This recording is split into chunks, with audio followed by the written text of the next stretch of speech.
안녕하세요. 저는 이혼을 하고 난 후 사연 열차의 애청자가 되어 여러 사연들을 들으며 위로도 받고 때론 함께 화도 내며 시간을 보내고 있는 여자입니다. 오늘 제가 이렇게 사연을 보내게 된 이유는 다들 그러하듯 저의 기가 막혔던 이혼 사연을 나눠보고자 이렇게 사연을 쓰게 되었습니다. 그럼 시작해 볼게요. 저와 남편은 결혼한 지 1년밖에 되지 않은 신혼 부부였어요. 같은 회사 동료로 만나 오랜 시간 함께 지냈죠. 연애 역시 오래 했던 터라 신혼부부 그 특유의 풋풋한 감정은 없었지만 오래 봐왔던 시간만큼 잘 맞는 부분들도 많아 나름 잘 지내고 있었어요. 크게 다투는 일도 없었고 생활 패턴도 잘 맞았고요.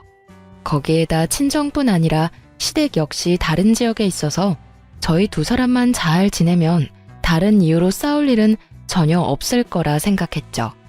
하지만 이런 제 예상을 남편은 보기 좋게 짓밟아 놓더군요. 평화롭게 남편과 하루하루를 보내던 어느 날, 남편이 무언가 숨기고 있다는 느낌이 점점 강하게 들기 시작하더군요. 왜 남자들 그런 행동 있잖아요.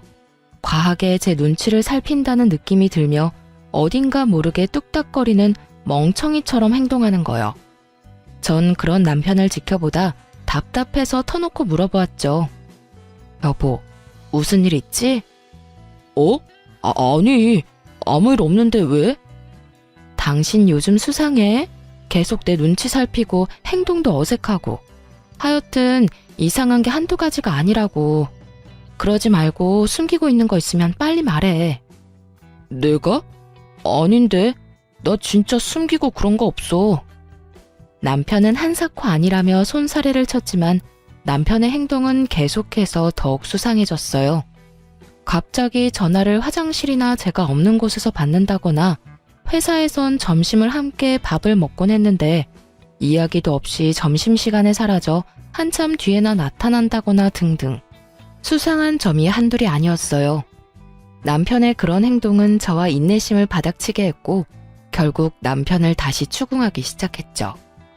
여보, 거짓말할 생각하지 말고 바른 대로 말해. 무슨 일이야? 무슨 일이길래 요즘 그렇게 수상하냐고. 제 말엔 짜증과 의심이 가득했고 남편은 더는 숨길 수 없다는 생각이 들었는지 머뭇거리더니 그간 무슨 일이 일어났는지 말하기 시작하더군요. 그게 사실은 우리 형 이혼하게 됐다네. 그것 때문에 이런저런 이야기 나누느라 정신이 없었어. 뭐? 이혼? 이렇게 갑자기? 요즘 계속 다툼이 잦다는 이야기는 듣긴 했는데 결국 이혼하기로 했다나 봐.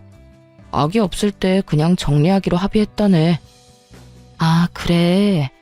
그런데 그걸 왜 숨겨? 나만 괜히 이상한 오해했잖아. 아무리 요즘 이혼에 관대하다고 한들 사실 이혼이 좋은 일도 아니고 당신한테 이야기 꺼내는 게 좀 조심스럽기도 하고 망설여지기도 했어. 마냥 숨길 수 있는 일이 아니긴 하지만 알 때 알더라도 굳이 내 입으로 알리고 싶지 않아서 아무 말 안 했던 건데 당신이 이상한 오해할 거라곤 생각도 못했어. 미안해. 괜히 혼자 이상한 상상하게 해서. 아, 그래. 당신 말 들어보니까 이해가 안 되는 건 아니네. 당신도 마음고생 많았겠어. 그래서 아주버님은 괜찮으셔? 점점 괜찮아지고 있는 것 같아. 다시 한번 미안해, 여보. 남편은 진심으로 저에게 미안하다며 사과를 해왔고 저는 괜찮다며 그 상황을 넘겼어요. 하지만 모든 사실을 털어놓은 남편의 얼굴은 여전히 어두웠고 전 단순히 혈육이 가슴 아픈 일을 겪어 저런가 보다 했어요. 다른 사람도 아닌 형이 이혼을 했다고 하니 동생 된 입장에서 많이 속상한가 보다 했는데 그게 아니더군요. 남편의 표정이 그런 데는 다른 이유가 있었고 그 이유는 시숙이 이혼 사실을 알리고 난 후 얼마 뒤부터 서서히 알게 되었어요. 시작은 시숙의 갑작스러운 등장이었습니다. 어느 날은 퇴근하고 집으로 돌아가 있는데 남편과 함께 시숙이 집에 있더라고요. 아무런 이야기도 못 들었던 터라 저는 당황할 수밖에 없었죠. 남편을 얼른 방으로 데리고 와 이게 어떻게 된 일인지 물었어요. 어떻게 된 거야? 아주버님이 왜 여기에 있어? 그게 형이 이혼하면서 회사를 옮겼다나 봐. 마침 회사가 이 근처라서 잠시만 신세 좀 지자고 하네. 뭐? 그걸 왜 이제 말해? 그런 중요한 일은 나하고 상의 정도는 했어야지. 어떻게 이런 문제를 당신 혼자 결정할 수가 있는 거야? 그것도 다른 문제도 아니고 한 집에서 생활하는 문제를. 내가 불편할 거란 생각은 안 하는 거야? 내가 오라고 한 거 아니야. 형이 신세 좀 지자고 했었는데 난 확답 준 게 없었단 말이야. 그냥 생각 좀 해본다고만 했지. 기회 봐서 당신한테 물어보려고 했었는데 형이 저러고 와버렸지 뭐야? 아, 정말 미치겠어. 물어보나 마나 당연히 안 되는 거잖아. 내가 어떻게 아주버님이랑 한 집에서 살아. 진작에 당신이 안 된다고 했어야지. 아, 나도 미치겠다고. 기회 봐서 안 된다고 하려고 했는데 저렇게 밀고 들어온 걸 어떻게 해. 다시 나가라고 할 수도 없고 말이야. 정말 미칠 지경이더라고요. 덜컥 짐부터 싸서 들어온 시숙과 벌써부터 시숙한테 잡혀 제대로 말도 못하는 남편. 저는 아무리 사정이 그렇다 한들 같이 사는 건 도저히 안 된다고 말하려는 순간 시숙이 우리 이야기를 엿듣고 있기라도 한 듯 노크를 하며 저를 부르는 소리가 들리더군요. 차마 이야기를 제대로 마무리하지 못하고 거실로 나갔죠. 시숙은 저에게 미안한 표정을 지으며 이렇게 말하더라고요. 재수씨, 많이 놀라셨죠? 미안해요. 알다시피 사정 때문에 급하게 회사를 옮기는 바람에 아직 집을 못 구했어요. 하루빨리 집 알아봐서 나갈 테니 한동안만 좀 부탁드리면 안 될까요? 정말 미안합니다. 염치도 없고요. 이렇게까지 부탁을 하는데 무어라 할 말이 없더라고요. 면전에 대고 안 된다는 말도 도저히 나오지 않았고요. 그래서 전 하는 수 없이 알겠다고 했고 그렇게 생각지도 못했던 시숙과의 합숙이 시작되고야 말았습니다. 객식구의 등장에 집안일이 많아지겠구나 하며 걱정했던 우려와는 달리 시숙은 남편보다 더 섬세하고 다정했으며 집안일도 웬만한 가정주부보다 더 잘하더라고요. 설거지도 깨끗하게 잘할 뿐더러 청소도 얼마나 꼼꼼하게 잘하는지. 심지어 빨래도 색깔별로 척척하는데 오죽했으면 이런 남자랑 살면서 형님은 싸울 일이 뭐가 있었을까 하는 생각마저 들 정도였으니까요. 하지만 시숙의 그런 행동과는 별개로 불편한 건 어쩔 수 없는 일이었고 제가 할 수 있는 일이라곤 남편을 닥달하는 일뿐이었죠. 여보, 아주버님은 언제 나가셔? 금방 나갈 것처럼 말하더니 지금이 몇 달째야. 나 불편하단 말이야. 주말에 제대로 쉬지도 못하고 집에서 옷도 편하게 못 입고 다니고. 그게 슬쩍 말을 꺼내보긴 했는데 아직 마땅한 집이 없는 것 같더라고. 뭐? 입 한 곡에 다 따져서 집을 구한다는 게 말이나 돼? 대충 작은 원룸이라도 얻어서 나갈 생각을 해야지. 그러지 말고 당신이 다시 한번 말 좀 해봐. 나 진짜 너무 불편해서 그래. 알겠어. 다시 한번 말해볼게. 대답은 알겠다고 한 남편은 여전히 시숙에게 별다른 말을 하지 못하는 듯 했고 저는 또 그런 남편을 닥달하는 지겨운 상황이 반복되고 있었어요. 중간에서 이러지도 저러지도 못하는 남편의 상황이 아예 이해가 되지 않는 것도 아니었지만 이해가 된다고 해서 시숙을 한평생 끼고 살 순 없는 노릇이었으니 제 입장에선 어쩔 수 없는 행동이었죠. 저의 닥달에 남편이 곤란해 보이긴 했지만 애초에 이런 상황을 만든 것이 남편의 우유부단함 때문이었으니 사실 미안한 감정조차도 들지 않더라고요. 그렇게 남편과 저는 점점 관계가 소원해지고 있었어요. 그러던 어느 날 시모에게 갑자기 연락이 왔더라고요. 아가, 집이야? 네, 어머님. 집에서 쉬고 있어요. 아주버님은 볼일 있으시다고 나가셨고요. 그래? 나 결혼식 있어서 잠시 올라왔는데 온 김에 잠시 들리마. 조금 있으면 도착해. 네, 어머님. 조심해서 오세요. 시모의 갑작스러운 방문이 반갑기는 처음이더군요. 그도 그럴 것이 제가 이때껏 본 시모는 꽤 합리적인 사람이었기에 이 불편하고 말도 안 되는 상황을 정리해 줄 수도 있겠다는 일말의 기대가 있었기 때문이었죠. 하지만 그런 제 기대는 시모의 등장과 함께 산산조각이 나고 말았습니다. 집으로 들어선 시모는 저에게 따뜻한 눈빛을 보내며 제 손을 꼭 부여잡고선 이렇게 말하더군요. 아가야, 고생이 많지? 내가 다 한다, 다 알아. 내가 요즘 너한테 얼마나 고마운 줄 몰라. 아무쪼록 우리 아들들 앞으로도 잘 부탁한다. 맞잡은 손에서 식은땀이 다 나려고 하더군요. 아들들을 잘 부탁하다뇨. 전 시모의 손을 슬며시 빼내며 이렇게 말했어요. 아니에요, 어머님. 계속 같이 사는 것도 아니고 곧 집 구해서 나가신다고 했는데요, 뭘. 그러니 그렇게까지 말씀 안 해주셔도 돼요. 제 말에 시모의 표정이 의아하게 바뀌는가 싶더니 이내 남편을 바라보며 이렇게 말하더군요. 너 아직도 말 못했니? 아유, 너도 참 너다. 아직도 이야기 안 하고 도대체 뭐 했어?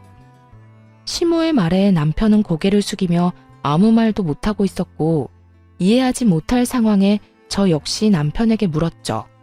이게 무슨 말이야?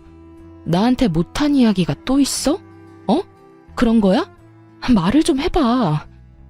저는 불안한 예감에 남편을 닥달하기 시작했고 저의 닥달에 여전히 말이 없는 남편을 대신해 시모가 답을 주더군요. 에휴, 내가 이야기하마. 다름이 아니라 네 시숙 한동안 여기서 좀 더 살아야 할 것 같아. 네? 얼마나요? 아주버님은 곧 나가실 거라고 했는데요. 그게 요즘 네 시숙 선보고 다니고 있어. 마음 맞는 사람만 나타나면 바로 결혼 진행할 거니까 그때까지만 좀 같이 살거라. 남는 방에 그냥 좀 같이 사는 건데 괜찮지? 이건 또 무슨 개떡 같은 소리인가 싶더군요. 이혼한 지 얼마나 됐다고 다시 결혼 생각을 하는 것도 어이가 없었지만 언제 할지도 모르는 결혼을 기다리는 동안 우리 집에서 생활하겠다는 결심을 했다는 것도 어이가 없더라고요. 그것도 집주인인 저에게 한마디 상의도 하지 않고서 말이에요. 저는 그 순간 어이가 없음과 동시에 화가 치솟아오르며 이 모든 것을 확실하게 못 박을 필요가 있다고 생각되더군요. 저기 어머님, 그건 좀 곤란할 것 같아요. 뭐? 지금 곤란하다고 했니? 네, 사실 지금까지 같이 지내는 것도 저 좀 많이 불편해요. 주말에는 편하게 집에서 쉬고 싶은데 아주버님 계시니까 편히 쉬지도 못해요.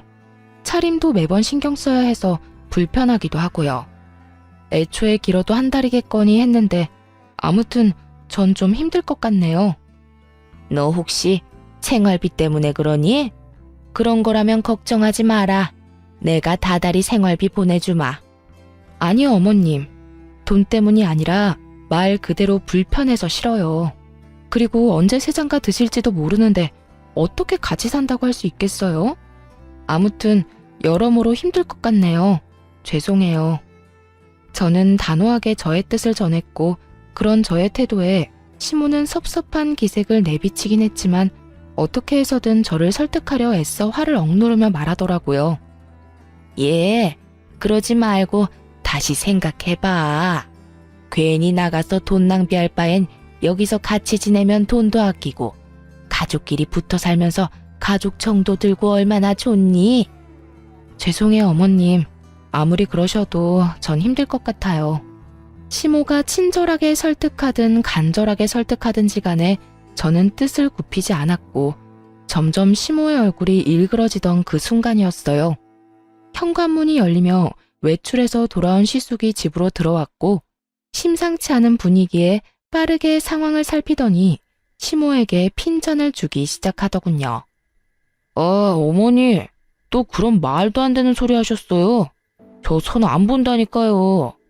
재수씨, 저 여기서 계속 지낼 생각 없으니까 어머님 말씀은 잊어주세요. 오늘도 집 보고 왔는데 꽤 괜찮은 것 같아서 한 번만 더 보고 계약하려고 해요. 시숙은 듣지 않아도 무슨 상황인 줄 알겠다는 듯 다급히 저를 안심시키기 시작했고 그런 시숙의 말을 들은 시모는 언짢은 기색을 숨지 않고 저를 나무라더군요. 너 하나만 이해하면 되는 일인데 그걸 못 참니? 이게 뭐니? 괜히 아까운 돈만 낭비하게 생겼잖니? 가족끼리 좀 같이 사는 게 뭐가 불편하다고 저 유난인 건지.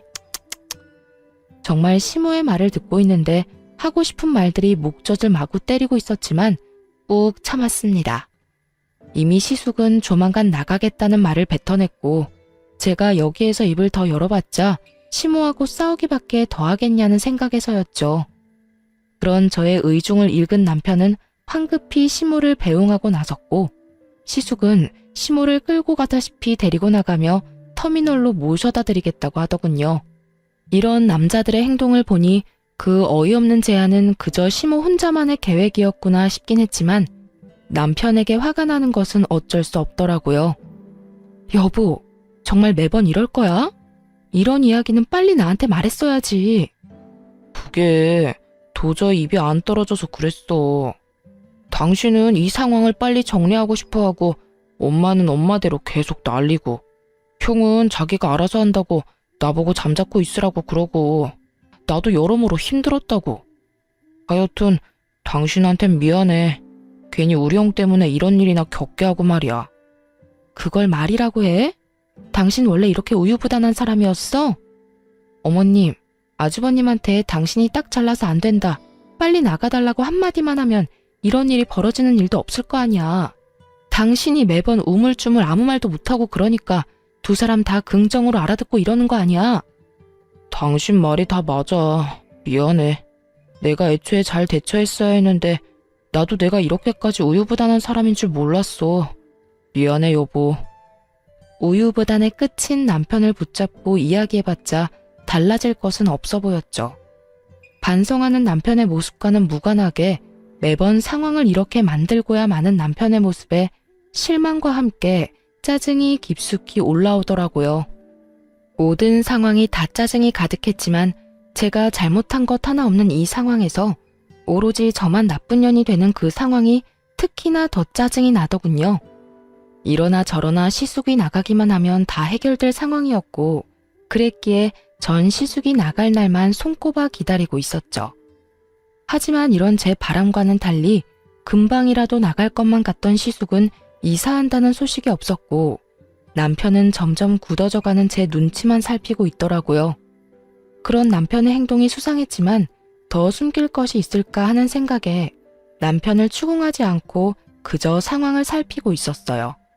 그렇게 남편을 주시하고 있던 어느 날 격리부에 있는 동료 친구가 다가와 걱정스러운 표정으로 말을 걸더라고요. 혜선아, 집에 무슨 일 있어? 응? 일? 무슨 일? 왜? 나 무슨 일 있대?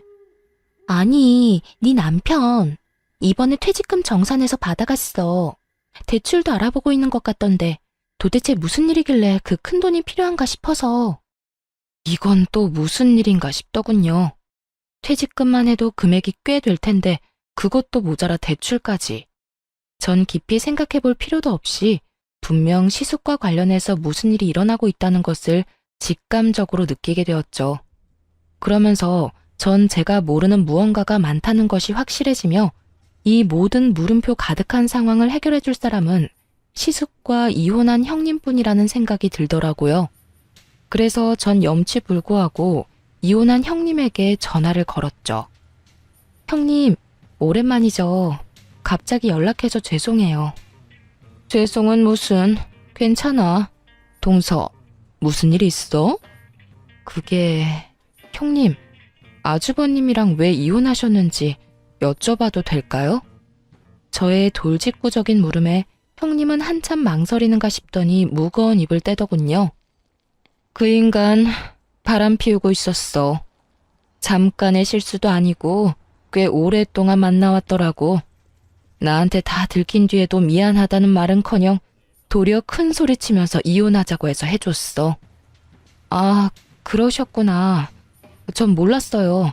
성격이 안 맞아서 다투다가 헤어졌다고 하길래 그런 줄만 알았어요. 마음고생 많으셨겠어요. 그 당시엔 배신감도 들고 이때껏 뭐 때문에 그렇게 살았나 싶어서 조금 힘들긴 했는데 이젠 괜찮아. 사실 이미 마음 떠난 사람이란 거 알고 있었거든. 그런 사람 붙잡고 외롭게 살던 때보단 그냥 혼자 사는 지금이 덜 외롭고 행복해. 아, 네. 그렇다면 다행이긴 한데 하여튼 이런 거 물어봐서 죄송해요. 아니야, 그건 그렇고 요즘 그 인간 동서한테 신세 지고 있다는 소식 들었어.